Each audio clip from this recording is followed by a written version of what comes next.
নমস্কার বন্ধুরা, আজ আপনাদের সাথে মুড়ি দিয়ে দারুণ একটা রেসিপি শেয়ার করতে চলেছি। আশা করছি মুড়ির এই রেসিপি আপনাদের এর আগে কখনোই খাওয়া হয়নি। বাড়িতে হঠাৎ কোনো অতিথি এলে বা মুখরোচক কিছু খেতে মন চাইলে মুড়ির এই রেসিপিটা আপনারা একবার বাড়িতে বানিয়ে দেখতে পারেন। একবার বানালে বারবার বানাবেন, এটুকু বলতে পারি। তো চলুন বন্ধুরা, আর বেশি কথা না বাড়িয়ে রেসিপিটা শুরু করা যাক। তো সবার প্রথমে দেখুন, ওভেনে একটা কড়াই বসিয়ে তার মধ্যে 2 কাপ দিয়ে দিলাম জল। জল একদম এইরকম টকবক করে ফুটে এসেছে। এখন এর মধ্যে এরকম একটা মিডিয়াম সাইজের বাটি মেপে 2 বাটি দিয়ে দিচ্ছি মুড়ি। আপনারা যেই পরিমাণের রেসিপিটা বানাবেন সেই অনুযায়ী কিন্তু মুড়ির পরিমাণটা কম বেশি করে নিয়ে নেবেন। তো এখানে আমরা বাড়িতে যে মুড়িটা রেগুলার খাই ঠিক সেই মুড়িটাই কিন্তু ব্যবহার করতে হবে। দেখুন, মুড়ি একটু সেদ্ধ করে নিয়েছি, মানে মুড়ি জলের মধ্যে দিয়ে একটু ফুটিয়ে নিয়েছি, আর এখন মুড়িগুলো বেশ ভালো মতো করে নরম হয়ে গেছে। একটা ঝাঁঝরি হাতার সাহায্যে যতটা সম্ভব জল ঝরিয়ে এখন মুড়িগুলোকে নামিয়ে নিতে হবে। তো এইরকম ভাবে ঝাঁঝরি হাতা দিয়ে জল ঝরিয়ে মুড়িগুলো একটা পাত্রে নামিয়ে নিয়ে তারপর আপনাদেরকে আবারও দেখাচ্ছি। দেখুন বন্ধুরা, মুড়িগুলোকে একটা বাটির মধ্যে নামিয়ে নিয়েছি, আর মুড়িগুলো কিন্তু এখন বেশ অনেকটাই ঠান্ডা হয়ে গেছে। আর মুড়িগুলো কিন্তু বেশ নরম করেই একটু জাল করে নিতে হবে, মানে গরম জলে ফুটিয়ে নিতে হবে। মুড়িগুলোকে তো বেশ অনেকটাই ঠান্ডা করে নিয়েছি। এরপর নিয়ে নিয়েছি একটা এরকম মিক্সির জার। এখন এর মধ্যে সমস্ত মুড়িগুলোকে দিয়ে দেব। আর মুড়ির বাটিটাকে ধুয়ে একদম সামান্য পরিমাণে দিয়ে দেবো জল। যেহেতু মুড়ির মধ্যে এমনিতেই কিন্তু জল রয়েছে, তো একদমই অল্প পরিমাণে জল এখন ব্যবহার করব। সামান্য একটু জল দিয়ে দিয়েছি। এখন এটা মিক্সিতে দিয়ে একদম মিহি করে বেটে নেব। মুড়িগুলোকে দেখুন একদম মিহি করে পেস্ট করে নিয়েছি। মুড়ির যেন কোনো দানা না থেকে যায়, অবশ্যই কিন্তু সেদিকে খেয়াল রাখবেন। দেখতেই পাচ্ছেন কতটা মিহি করে আমি মুড়িগুলোকে পেস্ট করে নিয়েছি। এখন বন্ধুরা, এই মুড়ির পেস্টটাকে একটা বড় বাটির মধ্যে ঢেলে নিতে হবে। এরকম একটা বড় পাত্রের মধ্যে মুড়ির পেস্টটা ঢেলে নিচ্ছি। আর এই বাটিটাকে ধুয়ে আরো কিছুটা পরিমাণে জল দিয়ে দেব, যেহেতু মিক্সির বাটির মধ্যে অনেকটা পরিমাণে মুড়ির পেস্ট লেগেছিল। তো সমস্ত কিছু এখন একটা হ্যান্ড মিক্সের সাহায্যে খুব ভালো করে মিশিয়ে নিতে হবে। যেহেতু জল দিয়েছি সেই কারণে একটু ভালো মতো করে সমস্ত কিছু একসাথে মিশিয়ে মিশ্রণটা রেডি করে নিয়েছি। তবে এখনো কিন্তু পুরোপুরি রেডি হয়নি, এর মধ্যে আরো অনেকটা পরিমাণে জল যাবে। এরকম একটা চায়ের কাপ মেপে 1 কাপ জল নিয়ে নিয়েছি, আর অল্প অল্প করে জল এর মধ্যে দিয়ে খুব ভালো করে হ্যান্ড মিক্সের সাহায্যে মিশিয়ে নেব। তো আরো 1 কাপের মতো জল খুব ভালো করে এর মধ্যে দিয়ে মিশিয়ে নিয়েছি। এখন এর মধ্যে আরো কিছু উপকরণ অ্যাড করতে হবে। প্রথমেই দিয়ে দিতে হবে চা চামচ মেপে 2 চা চামচ ময়দা।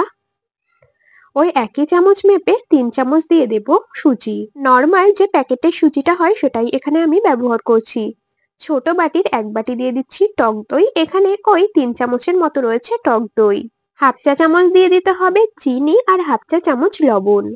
এখানে লবণের পরিমাণটা নিজেদের টেস্ট অনুযায়ী কম বেশি করে দিয়ে নেবেন। তো এখন এই সমস্ত শুকনো উপকরণগুলো খুব ভালো করে ব্যাটারের সাথে মিশিয়ে নিতে হবে। আর ব্যাটারটা যেহেতু অনেকটা ঘন হয়ে গেছে সেজন্য আবারও কিন্তু অল্প অল্প করে কিছুটা জল এর মধ্যে অ্যাড করে দেব। আমাদের এই ব্যাটারটা বেশ একটু পাতলা করেই রেডি করে নিতে হবে। আপনারা দেখতে থাকুন ব্যাটারটা আমি কতটা পরিমাণে পাতলা করে রেডি করে নিচ্ছি।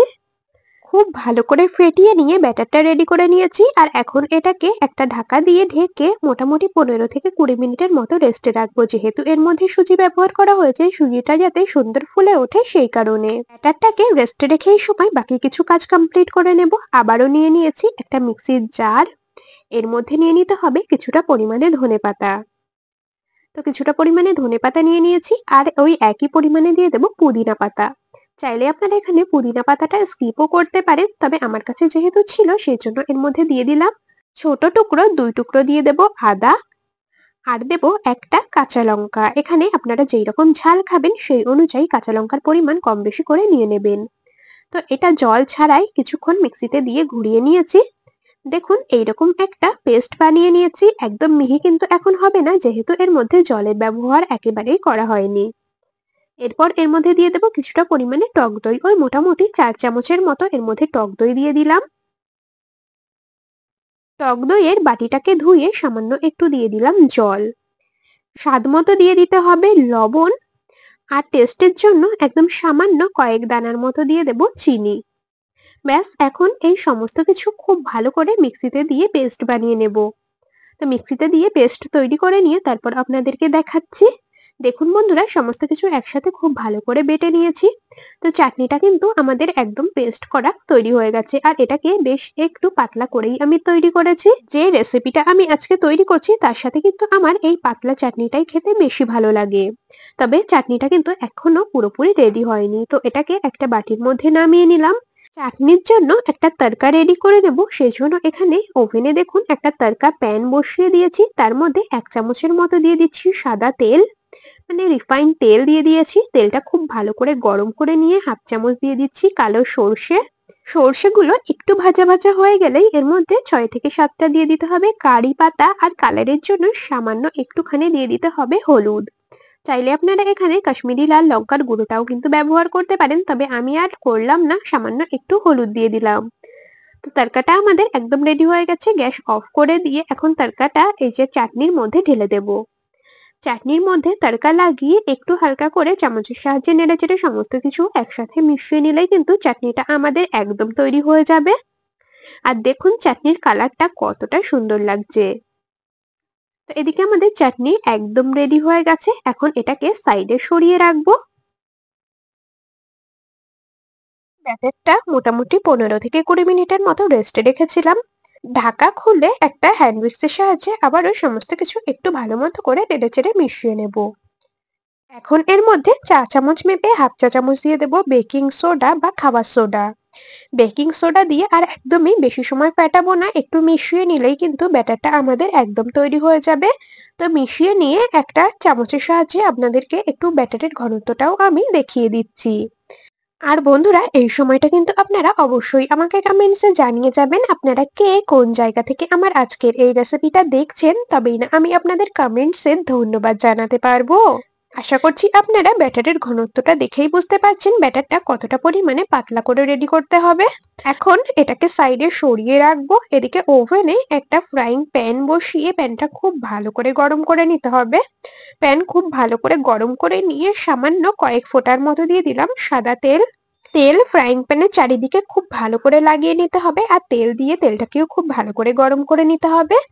এখন একটা হাতা দিয়ে 1 হাতার মতো ব্যাটার নিয়ে দেখুন ফ্রাইং প্যানের মাঝখানটাতে দিয়ে দিলাম।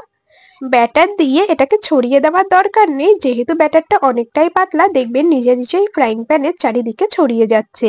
তো দেখতেই পাচ্ছেন ফ্রাইং প্যানের চারিদিকে নিজে নিজেই ব্যাটারটা অনেকটাই ছড়িয়ে গেছে একদম গোল হয়ে।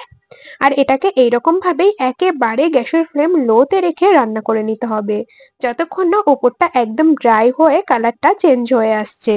দেখতেই পাচ্ছেন ধোসার ওপরটা কিন্তু অনেকটাই ড্রাই হয়ে গেছে, আর কালারটাও কিন্তু অনেকটা লালচে হয়ে এসেছে। এখন এর মধ্যে 1/2 চামচের মতো সাদা তেল খুব ভালো করে একটু ছড়িয়ে দিচ্ছি। একটা স্প্যাচুলার সাহায্যে এটাকে এখন ফ্রাইং প্যান দিয়ে উঠিয়ে নেব বা ছাড়িয়ে নেব। যেহেতু এর মধ্যে আগে থেকেই তেল মাখিয়ে নেওয়া হয়েছে, সেজন্য দেখবেন খুব সহজেই কিন্তু ধোসাগুলো ফ্রাইং প্যান থেকে ছেড়ে আসছে। বন্ধুরা, আপনারা তো দেখতেই পেলেন কতটা সহজে চাল ডাল ভেজানো বাটাবাটির ঝামেলা ছাড়াই মাত্র 2 বাটি মুড়ি দিয়ে এইরকম মুচমুচে ধোসা বানিয়ে নিলাম। আপনারাও কিন্তু অবশ্যই একবার এই ধোসা ট্রাই করে দেখতে পারেন, আশা করছি আপনাদের ভীষণ ভালো লাগবে। তো ধোসাটাকে নামিয়ে নিলাম, আর এইরকম ভাবে আবারও একটা ধোসা বানিয়ে নেব। সমস্ত ধোসাগুলোকে এইরকম ভাবে বানিয়ে নিয়ে তারপর আপনাদেরকে দেখাচ্ছি।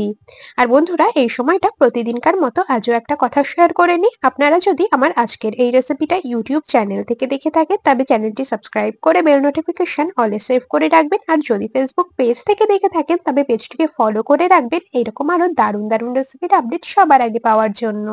আপনাদের সাথে কথা বলতে বলতে এদিকে সমস্ত ধোসাগুলোকে বানিয়ে নিয়ে একটা প্লেটে পরিবেশন করে নিয়েছি বানিয়ে নেওয়া গ্রিন চাটনির সাথে।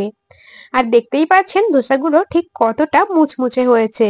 দেখে কাউর বোঝার উপায় নেই যে ধোসাগুলো মুড়ি দিয়ে তৈরি করা হয়েছে। দেখুন কতটা লোভনীয় লাগছে দেখতে। রেসিপিটা আপনাদের কেমন লাগলো অবশ্যই কমেন্টসে জানিয়ে যাবেন। যদি ভালো লেগে থাকে তবে ভিডিওটিতে একটি লাইক আর বন্ধুদের মধ্যে অনেক অনেক শেয়ার করে দেওয়ার অনুরোধ রইল। তবে আজ এখানেই শেষ করছি, আবার দেখা হবে পরবর্তী কোনো রেসিপির সাথে। ততক্ষণ সকলে ভালো থাকবেন, সুস্থ থাকবেন।